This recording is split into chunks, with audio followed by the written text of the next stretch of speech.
Yan mga ka-ride, meron tayong NMAX V2 dito sa shop. At yun, ang problema na itong ano na to, nag-blink na yung belt na ito mga ka-ride. Bale 1 year na itong motor na to, nag-blink na daw yung dashboard. Bale antayin natin yung susi. Tignan natin kung anong nangyari sa belt na ito after 25,000 or something yung speedometer. Check natin. Kasi lumabas na yung sa dashboard, yung V-belt niya nagbi-blink na. Okay, check natin kung anong nangyari sa belt after mag-blink nung V-belt niya. Belt indicator. Okay, let's go.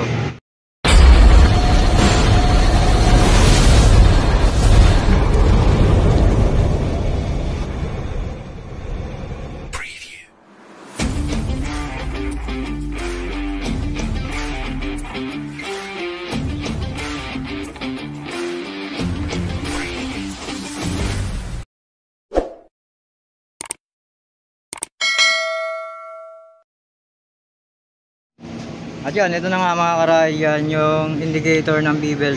Mapapansin nyo, nagbi-blink na siya. Check natin kung anong tinakbo na ito. Kung ilang kilometers yan. 25,124 yung tinakbo. Ngayon, check natin kung anong nangyari sa V-belt after 25,000. At lumabas na rin yung belt indicator na ito. Okay, let's go. A few moments later. At yan mga ka-ride, well maintained naman tong motor na to. At ito, mapapansin nyo yung belt pagkatapos ng mga ganong takbo. Ayan. Ayan mga ka-ride, medyo okay pa naman. Pero ano natin, susundin natin yung service manual nito. 20,000, 25,000. Pwede nyo nang palitan. Pwede nyo namang i-reserva to, yung belt na to. May mga konting crack na siya after 25,000. Kahit 30,000 pwede pa siguro to. Ayun. Papansin nyo yung ibabaw nito is ayan o, manipis na siya, meron na siyang kanto. Tapos kukuha tayo ng belt na bago, titingnan natin yung diferensya nila kung ilan yung pit-pit nito. Ayan o, mapapansin nyo meron siyang ano sa gilid, ibig sabihin kahit manipis na to, manipis na tong belt na to. Ayan. Okay, check natin. Para magkaiba ang kulay niya. Oh, ano na to eh, tawag dyan yung gamit na eh. Gamit na. Oh. Air siya, no? Ayun mga ka-ride, ito na yung diferensya nila, no, nung belt na bago tsaka yung luma. Ito yung bago. Ayan, 2DT. Kasama kamay. Oh, kasama kamay, madumi. Ayan.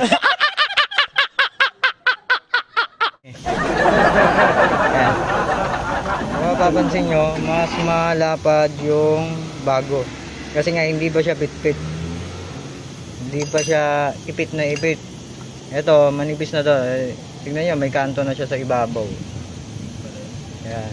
Yun yung diferensya nila. Tapos, yung iba, ibang belt na ano, ito, yun sa ano, nagka-crack na yan dyan. So may tendency na rin siya maputol. Hindi pa naman. Hindi pa naman siya mapuputol. Kasi may ano pa to eh. Ayan o, kung mapapansin nyo dito, yan.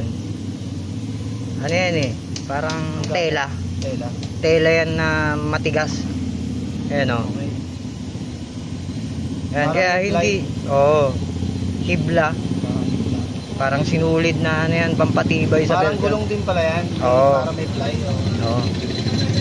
Kaya ito, kahit umabot kayo ng 30,000, 35,000, kaya pa to, yung belt na to. Ayan, kasi hindi pa nasisira yung pina-apply. Ayan o. Yan, importante dyan. Yan yung nagpapatigas sa belt. Kaya yun. Pero mas better na rin. mas better na rin na palitan na rin kasi manipis na eh. Oo.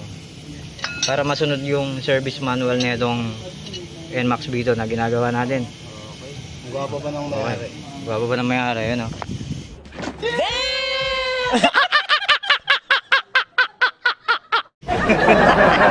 Nagtakip eh. Yun o. Okay. Bumababa yung camera natin, yung ano, yung takip. Kahit camera. Okay, linisan Parang mo. galit sa akin yung camera mo ah. Bumababa.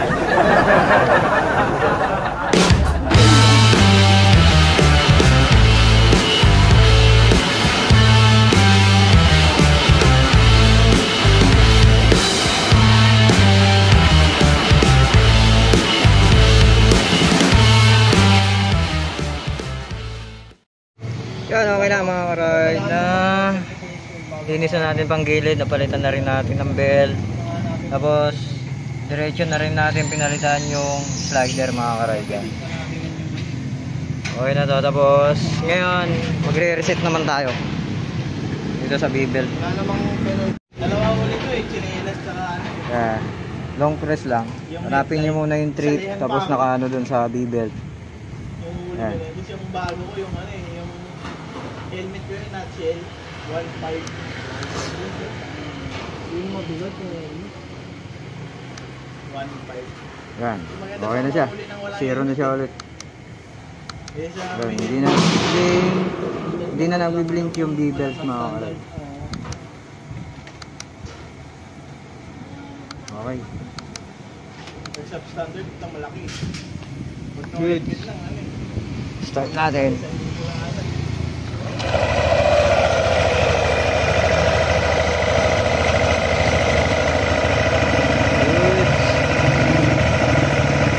Okay.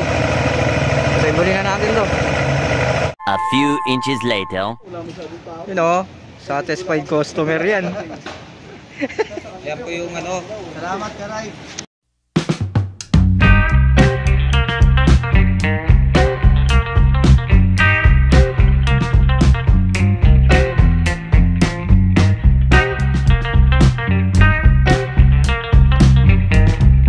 One eternity later.